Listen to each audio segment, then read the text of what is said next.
ఎందుకని మీరు అడ్డుకోలేకపోయారు ఇంత ప్రచారం జరుగుతుంటే?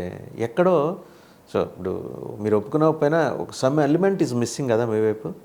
డెఫినెట్గా. ఇప్పుడు మాకంతా ఏం సరిపోయిందంటే, నేను అవుట్ ఆఫ్ ద బాక్స్ మాట్లాడుతున్నాను. ఏ రోజుకి ఆ రోజు కొత్త పని సరిపోయింది మాకు. ఇప్పుడు మమ్మల్ని మేము కాపాడుకునే పరిస్థితి మేము చేసుకోవాలి. ఇంకొక కొత్త పని జనానికి ఉపయోగపడికే వెళ్ళిపోయాం ఏ రోజుకి ఆ రోజు. అట్లా జగన్మోహన్ రెడ్డి గారు చెప్పిన పథకాలు చెప్పని పథకాలు డేటులతో సహా చెప్పి ఎంత రిస్క్ అయినా పూర్తి చేశారు. నిజంగానే ఆశ్చర్యం. కాకపోతే ఇప్పుడు నాకేమనిపిస్తుందంటే, ఒక దేవుడి దగ్గరికి 4 వారాలు వెళ్ళేటట్టుగా ఇవాళ మనుషులు లేరు. దేవుడిని కూడా మార్చేసే పరిస్థితి ఉంది. అట్లా ఉంది పరిస్థితి. మీ దేవుడిని మార్చేశారా? మా దేవుడిని అందుకే మార్చారనుకున్నాం. మళ్ళా మా దేవుడు అవసరం ఏంటో, ప్రజలకు ఎంత ఉపయోగపడ్డాడో మా దేవుడి గురించి జనానికి ప్రజలకు అర్థమైంది.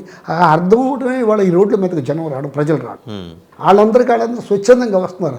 ఆంక్షలు పెట్టినా, కేసులు పెడుతున్నా, ముళ్ళ కంపలు నరికేసినా, గళ్ళు కొట్టినా. నిన్నైతే మా దగ్గర ఒక రోడ్డు మీద రబ్బీస్ గుట్టలు తోలేశారు, అటు వెహికల్స్ రాకుండా. కొన్ని ఏం తోలారండి? రబ్బీస్ అంటే గుట్టలు తోలేశారు, ఒక రోడ్డు మీద. అట్లా అన్ని సార్లు నుంచి ఏదో ఒక పోలీస్ ఆపడము. కష్టపడ్డారు పోలీసులు, చాలా కష్టపడ్డారు. దాంట్లో అనుమానం లేదు.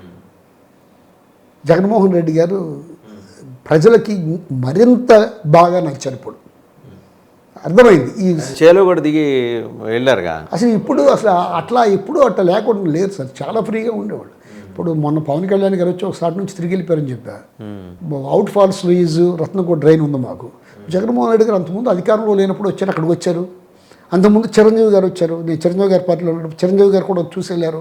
ఇవాళ పవన్ కళ్యాణ్ గారిని వాళ్ళు తీసుకెళ్ళలేకపోవడానికి కారణం పవన్ కళ్యాణ్ గారు తప్పు అనుకోవట్లా నేను. అక్కడ ఉన్న నాయకులకి పవన్ కళ్యాణ్ గారు కూడా బలపడటం ఇష్టం లేదనుకుంటున్నాను నేను.